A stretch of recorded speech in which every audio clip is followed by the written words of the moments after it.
Assalamualaikum warahmatullahi wabarakatuh. Alhamdulillahirabbil alamin wassalatu wassalamu ala asrofil anbiya'i wal mursalin wa ala alihi washabihi ajmain. Amma ba'du. Pertama-tama saya mengucapkan terima kasih kepada Bapak Adi Mursalin SEMM selaku dosen pengampu mata kuliah Islamic Marketing dan Manajemen. Perkenalkan, nama saya Salfitria Ananda Putri. Saya dari kelas 3D Prodi Akuntansi Syariah.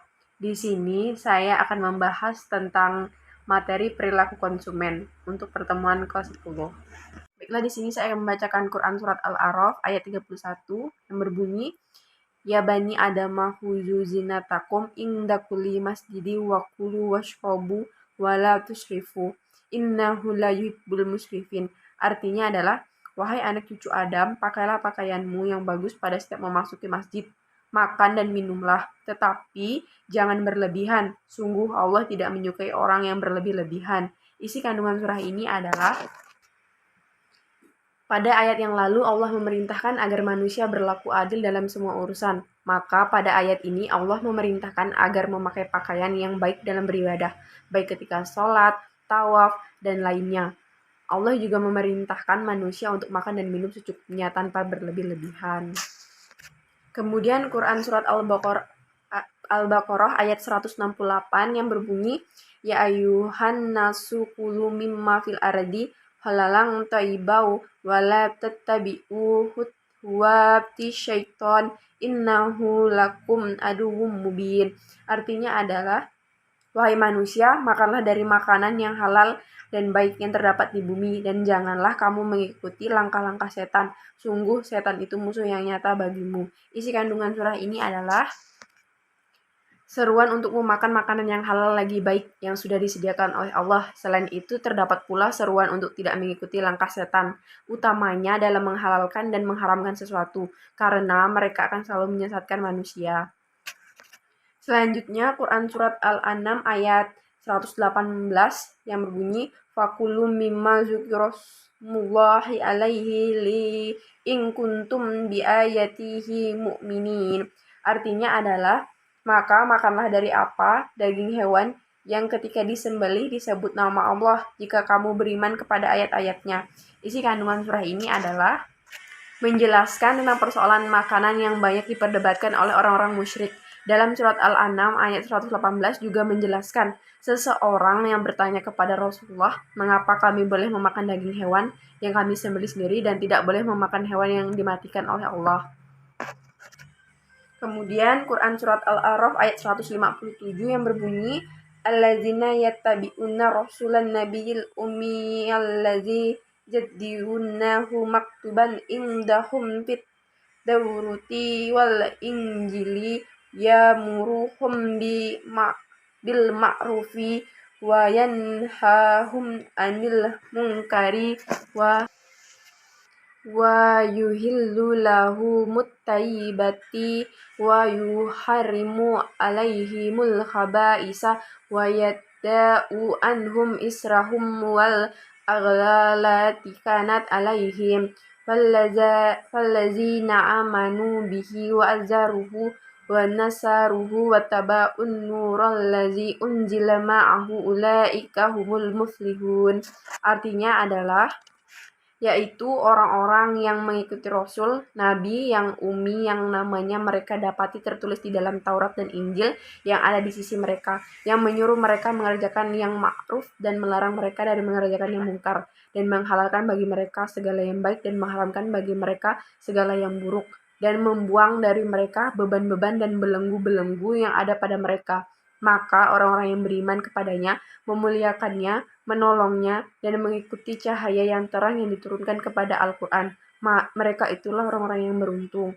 Isi kandungan surah ini adalah, rahmat ini akan aku tetapkan bagi orang-orang yang takut kepada Allah dan menjauhi perbuatan-perbuatan maksiat kepadanya, dan mengikuti seorang Rasul lagi Nabi yang ummi yang tidak dapat membaca dan menulis, yaitu Muhammad, yang mereka jumpai sifat dan beritanya tertulis pada mereka dalam Taurat dan Injil, yang memerintahkan mereka untuk bertauhid taat, serta semua perkara lainnya yang diketahui kebaikannya, dan melarang mereka berbuat syirik, maksiat, dan seluruh perkara yang dimaklumi keburukannya, menghalalkan bagi mereka barang-barang yang baik-baik dari berbagai jenis makanan, minuman, dan hubungan pernikahan, dan mengharamkan atas mereka hal-hal yang keji seperti daging babi, dan semua yang mereka halalkan dari berbagai jenis makanan dan minuman yang diharamkan oleh Allah, dan menghapuskan dari mereka beban yang dipikulkan pada mereka berpura perintah yang berat, seperti memotong bagian yang terkena najis pada pakaian,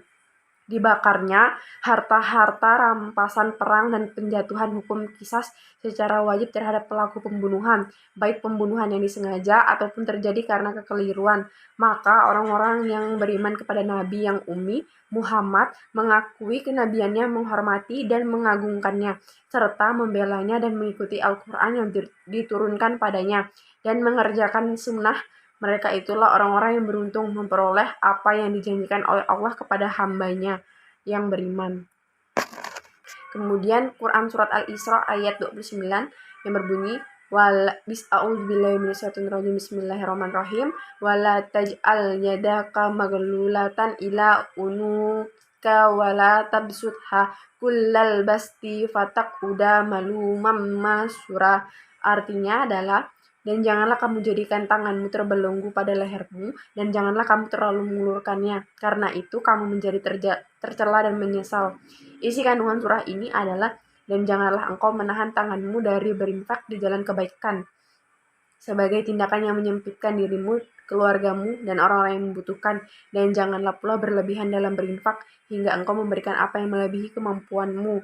Akibatnya engkau duduk dalam keadaan tercela, orang-orang mencaci dan mencelamu, lagi menyesal atas sikapmu bazirmu dan habisnya hartamu. Kemudian ada Quran Surat Al-Ma'idah ayat 87 yang berbunyi, A'udzubillahi minasyaitonirrajim, Bismillahirrahmanirrahim. Ya ayyuhallazina amanu la tuharimu tayyibati wa ahlahu lakum wa la ta'tadu innallaha la yuhibbul mu'tadin. Arti dari surah ini adalah, hai orang-orang yang beriman, janganlah kamu mengharamkan apa-apa yang baik yang telah Allah halalkan bagi kamu, dan janganlah kamu melampaui batas. Sesungguhnya Allah tidak menyukai orang-orang yang melampaui batas.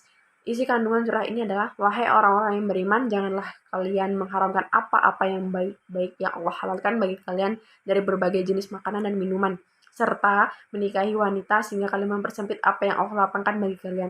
Dan janganlah kalian melampaui batasan-batasan apa saja yang Allah haramkan. Sesungguhnya Allah tidak menyukai orang-orang yang berbuat melampaui batas. Kemudian ada Quran Surat Al-Baqarah ayat 173 yang berbunyi, A'udzubillahi minasyaitonirrajim, Bismillahirrahmanirrahim. Innama harama alaikumul maitata wad dama wa lahmal khinziri wa ma uhilla bihi li ghairillah wa faman nittura ghaira baghi wala adin fala isma alaih innallaha ghafurur rahim. Arti dari surah ini adalah, sesungguhnya Allah hanya mengharamkan bagimu bangkai, darah, daging babi, dan binatang yang ketika disembelih disebut nama selain Allah. Tetapi barang siapa dalam keadaan terpaksa memakannya, sedang dia tidak menginginkannya dan tidak pula melampaui batas, maka tidak ada dosa baginya. Sesungguhnya Allah Maha Pengampun lagi Maha Penyayang. Isi kandungan surah ini adalah, sesungguhnya Allah hanyalah mengharamkan atas kalian hal-hal yang membahayakan kalian, seperti bangkai binatang yang tidak disembelih dengan cara syar'i, darah yang mengalir, daging babi, dan hewan-hewan sembelihan untuk selain Allah. Dan di antara karunia dan kemudian Allah bagi kalian adalah bahwa Dia menghalalkan semua makanan-makanan yang diharamkan tersebut dalam kondisi darurat. Maka siapa saja yang terjepit oleh kondisi darurat untuk memakan sesuatu darinya tanpa ingin berbuat zalim dan mengonsumsi melebihi kebutuhan dan tidak melampaui batasan-batasan Allah dalam apa yang telah dihalalkan baginya, maka tidak ada dosa dirinya dalam tindakan tersebut. Sesungguhnya Allah Maha Pengampun terhadap hamba-hambanya, lagi Maha Penyayang terhadap mereka. Kemudian ada Quran Surat Al-Ma'idah ayat 96 yang berbunyi, A'udzubillahi minasyaitonirrajim, Bismillahirrahmanirrahim. Uhilla lakum saydul bahri wa ta'ammuhu mata'al lakum walisyarah wa hurima alaikum saydul barri ma dumtum huruma wa taqullaha allazi ilaihi tusyarun. Artinya, Dihalalkan bagimu binatang buruan laut dan makanan yang berasal dari laut sebagai makanan yang lezat bagimu dan bagi orang-orang yang dalam perjalanan, dan diharamkan atasmu menangkap binatang buruan darat selama kamu dalam ihram, dan bertakwalah kepada Allah yang kepadanya lah kamu akan dikumpulkan. Isi kandungan surah ini adalah Allah menghalalkan bagi kalian, wahai kaum muslimin, saat keadaan berihram untuk berburu binatang laut, yaitu binatang yang diburu dari laut dalam keadaan hidup-hidup, dan makanan darinya, maksudnya binatang yang telah mati darinya, untuk manfaatan bagi kalian saat kalian berada di rumah maupun sedang menempuh perjalanan jauh. Dan Dia mengharamkan atas kalian binatang buruan darat selama kalian dalam keadaan ihram dan haji atau umroh, dan takutlah kalian kepada Allah dan laksanakan oleh kalian semua perintahnya, dan jauhi oleh kalian seluruh larangannya, sehingga kalian akan menggapai pahalanya yang besar dan selamat dari pedihnya siksanya ketika kalian dikumpulkan untuk menghadapi perhitungan amal dan pembalasan. Dan itulah ayat-ayat yang ada hubungannya dengan materi perilaku konsumen. Dalam perilaku konsumen ini ada beberapa pendapat yang didefinisikan oleh para ahli, yaitu para ahli berpendapat mengenai definisi perilaku konsumen sebagai berikut. Perilaku konsumen adalah tindakan-tindakan proses dan hubungan sosial yang dilakukan individu, kelompok, dan organisasi dalam mendapatkan menggunakan suatu produk atau lainnya sebagai suatu akibat dari pengalamannya dengan produk pelayanan dan sumber-sumber lainnya. Ini definisi dari Gerald Zeltman dan Melanie Waldorf tahun 1979. Kemudian menurut James V. Angel berpendapat bahwa perilaku konsumen didefinisikan sebagai tindakan-tindakan individu yang secara langsung terlibat dalam usaha memperoleh dan menggunakan barang-barang jasa ekonomis, termasuk proses pengembalian keputusan yang mendahului dan menentukan tindakan-tindakan tersebut.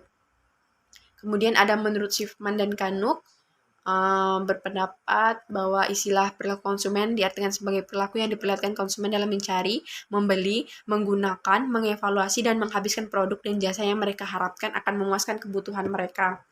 Kemudian, menurut Solomon, studi perilaku konsumen merupakan proses ketika individu atau kelompok menyeleksi, membeli, menggunakan, atau membuang produk, layanan, ide, dan pengalaman untuk memuaskan kebutuhan. Kemudian ada juga menurut Hawkins yang berpendapat bahwa perilaku konsumen adalah studi mengenai individu, kelompok, atau organisasi dan proses di mana mereka menyeleksi, menggunakan, dan membuang produk, layanan, pengalaman, atau ide untuk memuaskan kebutuhan dan dampak dari proses tersebut pada konsumen dan masyarakat.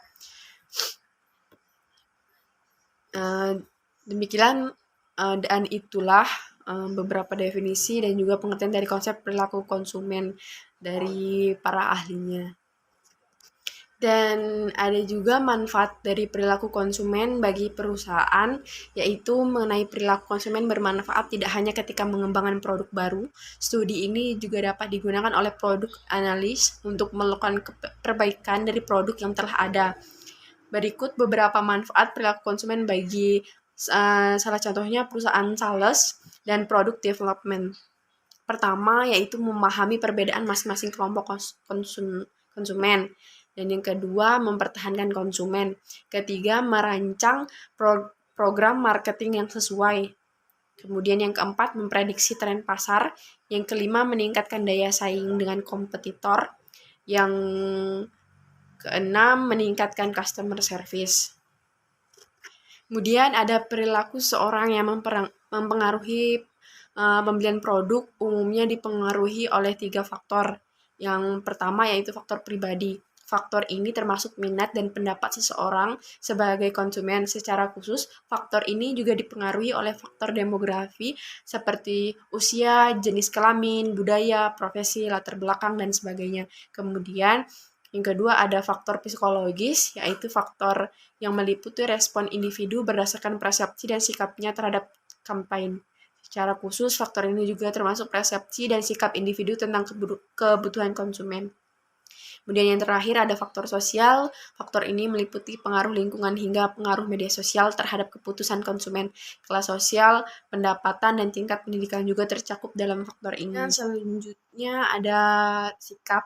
Sikap adalah pernyataan evaluatif terhadap objek, orang, atau peristiwa. Hal ini mencerminkan perasaan seseorang terhadap sesuatu.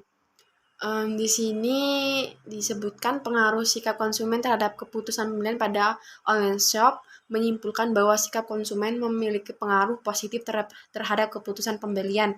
Artinya bahwa semakin positif sikap konsumen, maka semakin tinggi pembelian konsumen pada online shop. Dan ada juga persepsi. Persepsi adalah tindakan menyusun, mengenali, dan menafsirkan informasi sensoris guna memberikan gambaran dan pemahaman tentang lingkungan. Persepsi meliputi semua sinyal dalam sistem saraf yang merupakan hasil dari stimulasi fisik atau kimia dari organ indera. Persepsi konsumen terhadap suatu produk akan menjadi pertimbangan konsumen dalam menentukan pilihan produk mana yang akan dibeli. Jika persepsi tersebut tinggi, maka konsumen akan tertarik dan mengevaluasi masukan-masukan informasi yang mereka dapat mengenai barang tersebut untuk kemudian membelinya. Dan kemudian ada informasi yang didapatkan dari perilaku konsumen, yaitu yang pertama keinginan konsumen untuk membeli, yang kedua analisa campaign, yang ketiga analisa sentimen, yang keempat, segmentasi pasar. Dan itulah keempat informasi yang bisa didapatkan dari perilaku konsumen. Dan selanjutnya ada segmentasi, target, dan positioning. Segmentasi pasar adalah pengelompokan pasar menjadi kelompok-kelompok konsumen yang homogen, di mana tiap kelompok bagian dapat dipilih sebagai pasar yang dituju, ditargetkan untuk pemasaran suatu produk. Menurut Swasta dan Handoko tahun 1997 mengartikan segmentasi pasar sebagai kegiatan membagi-bagi pasar atau market yang bersifat heterogen ke dalam satuan-satuan pasar yang bersifat homogen. Dan kemudian ada Pride dan Farrell tahun 1995 yang mengatakan bahwa segmentasi pasar adalah suatu proses membagi pasar ke dalam segmen-segmen pelanggan potensial dengan kesamaan karakteristik yang menunjukkan adanya kesamaan perilaku pembeli, dan sebagai suatu proses pembagian pasar keseluruhan menjadi kelompok-kelompok pasar yang terdiri dari orang-orang yang secara relatif memiliki kebutuhan produk yang serupa. Dan kemudian ada dasar-dasar segmentasi pada pasar industri yang yaitu pertama, tahap 1 yaitu menetapkan segmentasi makro, yakni pasar memakai akhir, lokasi, geografis, dan banyaknya langganan. Kemudian untuk tahap kedua yaitu sikap terhadap penjual, ciri-ciri kepribadian, kualitas produk, dan pelanggan. Ada beberapa syarat segmentasi yang efektif, yaitu dapat diukur, dapat dicapai, cukup besaran atau cukup menguntungkan, dapat dibedakan, dapat dilaksanakan. Dan untuk tingkatan dalam segmentasi, pembelian mempunyai kebutuhan dan keinginan yang unik. Setiap pembeli berpotensi menjadi dasar yang terpisah. Oleh karena itu, segmentasi pasar dapat dibangun pada beberapa tingkat yang berbeda, yaitu seperti pemasaran massal, pemasaran segmen, pemasaran ceruk, pemasaran mikro, dan penjual atau produsen berada dalam posisi yang lebih baik untuk memilih kesempatan-kesempatan pemasaran. Dan untuk target, yaitu yang menjadi sasaran aktivitas komunikasi organisasi, baik karena organisasi memiliki kepentingan terhadap khalayak tersebut, maupun karena khalayak tersebut adalah aset yang tindak tanduknya dapat menguntungkan maupun merugikan organisasi. Kemudian ada positioning yang sukses harus dikembangkan dan berkualitas sebelum pernyataan positioning itu dapat dibuat. Dan ada pernyataan tentang positioning ini adalah ungkapan sehingga dirumuskan untuk target pelanggan yang pernyataan kebutuhan atau peluang. Nama produk adalah kategori produk dan pernyataan manfaat utama, yaitu alasan kuat untuk membeli. Tidak seperti alternatif yang kompetitif, primer, produk kami, pernyataan diferensiasi primer. Dan untuk model sederhana pengembalian keputusan pembelian konsumen, tahapan masukan input. Pada tahap masukan mempengaruhi pengenalan konsumen terhadap kebutuhan dan keinginan pada suatu produk dalam usaha pemasaran yang dilakukan oleh pemasar, kualitas produk itu sendiri, harganya, dan menciptakan citra merek yang baik. Kemudian pengaruh lingkungan sosial eksternal atas konsumen keluarga, sumber informasi, dan teman-teman. Dampak kumulatif dari setiap perusahaan pemasaran, pengaruh keluarga, dan teman-teman semuanya merupakan masukan yang mungkin mempengaruhi apa yang dibeli konsumen dan bagaimana mereka menggunakan apa yang mereka beli. Dan motif keputusan pembelian menurut Bukhari tahun 2004 yaitu yang pertama primary buying motif, yaitu motif untuk membeli yang sebenarnya. Misalnya kalau wanita ingin cantik akan mencari make up. Dan yang kedua ada selective buying motif, yaitu pemilihan terhadap barang, misalnya apakah ada keuntungan bila membeli barang. Dan kemudian yang ketiga patronage buying motif, ini adalah selective buying motif yang ditujukan kepada tempat atau toko tertentu. Pemilihan ini bisa timbul karena tempat dekat, cukup persediaan barang dan pelayanan memuaskan. Dan kriteria yang digunakan konsumen selama pengembalian keputusan akan tergantung pada beberapa faktor, di antaranya yang pertama pengaruh situasi, yang kedua kesamaan alternatif pilihan, yang ketiga ada motivasi, ada yang keempat keterlibatan, dan yang terakhir yang kelima itu pengetahuan.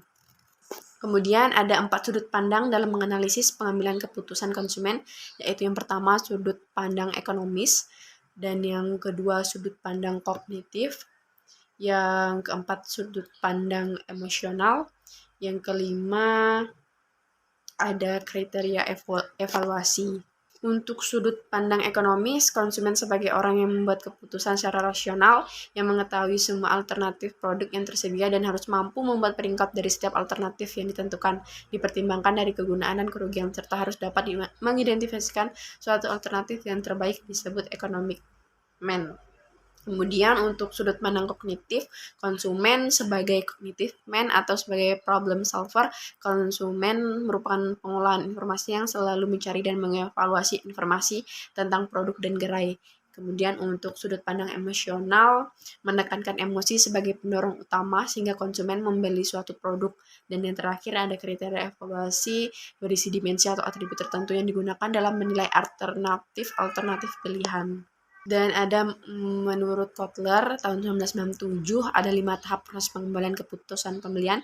Pertama yaitu analisis atau pengenalan kebutuhan, kedua pencarian informasi, ketiga evaluasi, ketiga evaluasi alternatif, keempat keputusan membeli, yaitu dalam tahap evaluasi konsumen memberi tingkatan merek dan menimbulkan niat untuk membeli.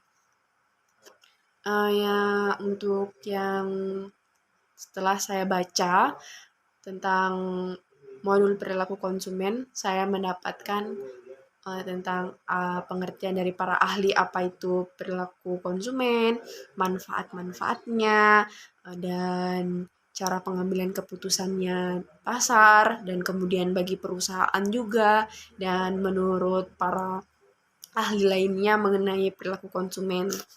Dan banyak teori-teori yang telah saya dapatkan dari modul ini tentang teori sumber pembelian mempengaruhi alternatif pembelian, kemudian teori tentang analisis pengambilan keputusan oleh konsumen, dan faktor-faktor tentang kriteria yang digunakan konsumen selama pengambilan keputusan. Dan ada banyak lagi yang saya dapatkan di modul ini.